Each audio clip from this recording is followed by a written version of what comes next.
guys, welcome to the newest episode of The Bearded Gamer Show. Now, as always, I'm your host, The Bearded Gamer, Chris Arnone. Now, before we get into the thick of things, let's talk about a couple awesome things going on right now. First off, I'm giving away a Razer Naga mouse. You subscribe to my channel, head over to that giveaway video and throw down a comment. Any kind of comment will do, and you will be entered for a chance to win the Razer Naga mouse once I hit 3,500 subscribers. I know it says 3,000 in the video. I got a little note there. By the time I got that video up, I was already at 3,000. You guys are amazing. So 3,500, free mouse. I mean, what could be better, right?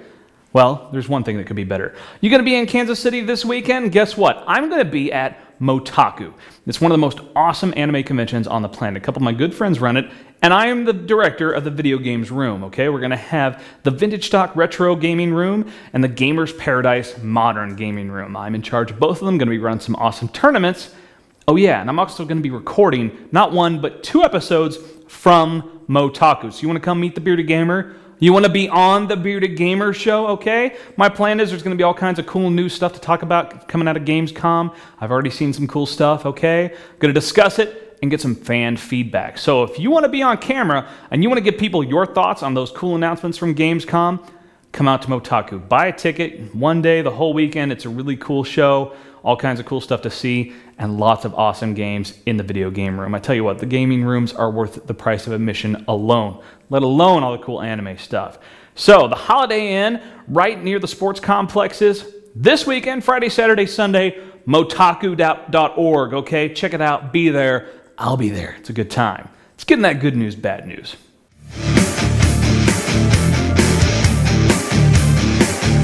So let's start off good news, bad news with, hey, I always like this one, good news, okay?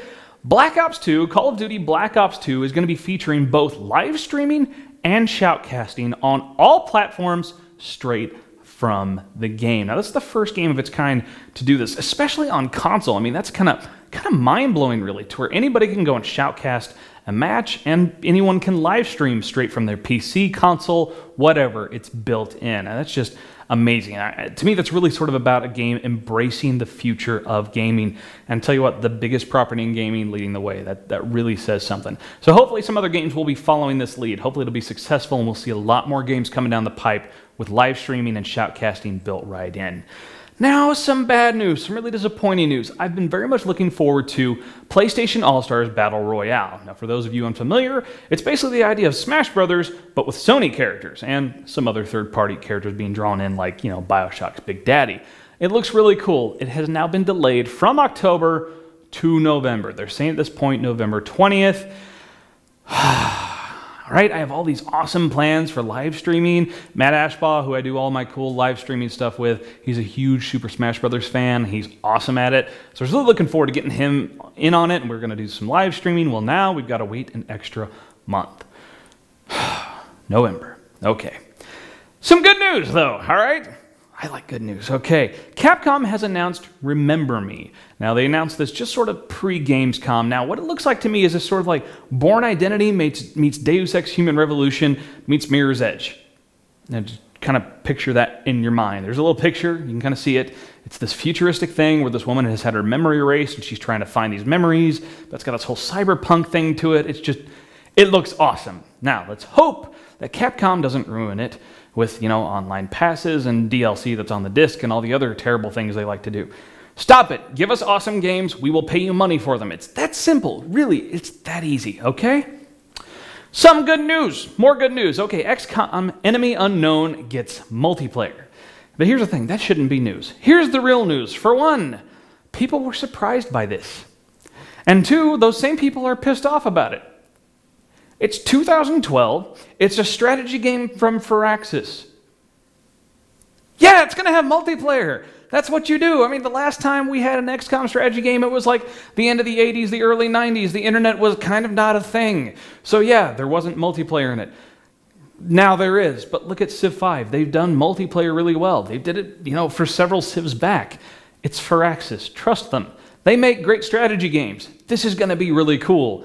And yeah, it's going to have multiplayer. And despite what you think, that's good news. Paul and I are going to play. I guarantee it. All right. Now, some just public service announcement, okay? Be aware, there have been some phishing sites out there. I saw this on Bethesda's Twitter account as well as the Elder Scrolls Online Twitter account. There have been some phishing sites out there that appear to be offering Elder Scrolls Online beta keys and beta invites, okay? Bethesda and Elder Scrolls Online have not started offering these. They aren't out there. It's not happening. If you see this, it's a phishing scam. Stay away, walk away.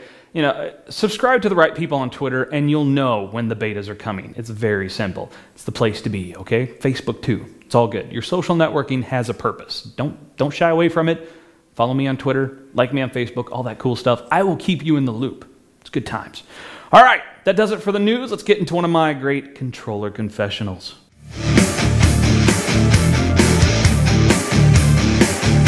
So for this controller confessional, let's talk about reviews.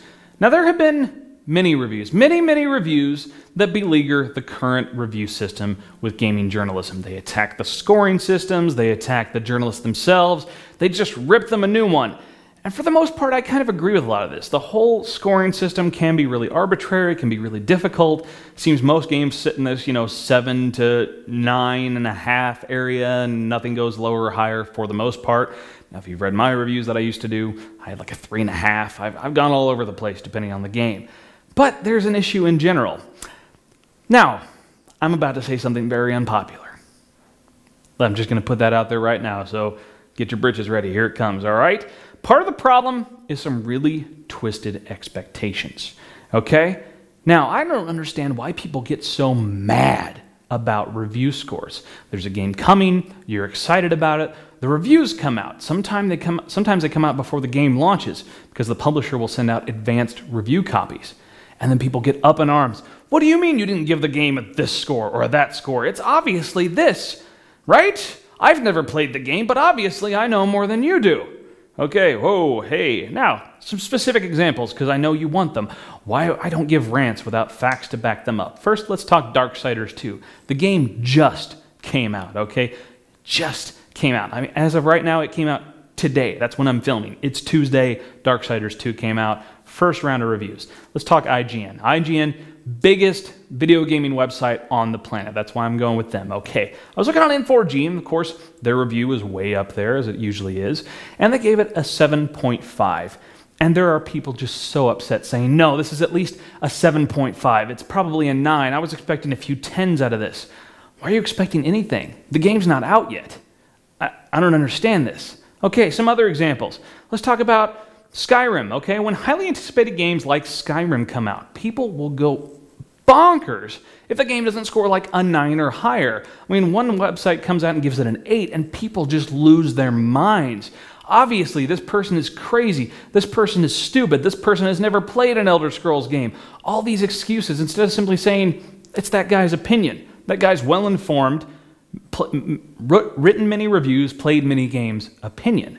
Or, on the other end of the spectrum, Call of Duty. If any reviewer gives a Call of Duty game anything higher than a 7, obviously Activision must be paying them under the table to give them that kind of review score. It couldn't be that that person's actual opinion would give anything higher than a 7 to a Call of Duty game. Nothing that popular can be that good, right? You see how ridiculous these things sound? Now, what I don't understand is why people get so upset. You didn't invest millions of dollars into this game, and your livelihood isn't staked upon the success or failure of the game. Now, unless you actually work for, say, Irrational Studios, where their bonuses are based on Metacritic scores, it doesn't really affect you. I mean, what reviews are, they're a tool.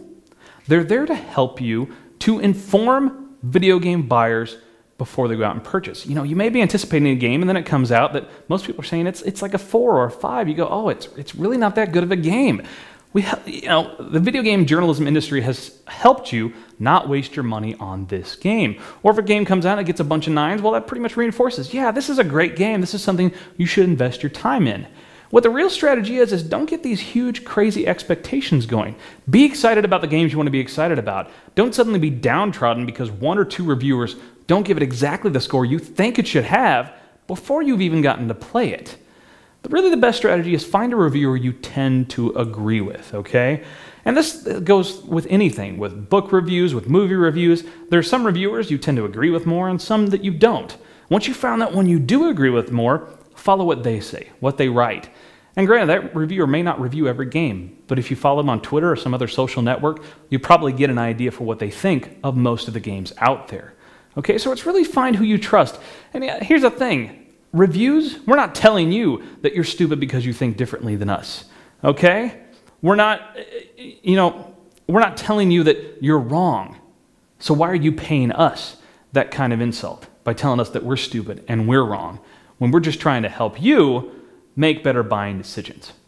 So yeah, maybe review scores are kind of messed up, but part of the problem is ridiculous expectations and getting pissed off when the score in your mind doesn't match what you see on paper or on the internet. All right, I'm off my soapbox and done with this episode. We'll see you guys at Motaku.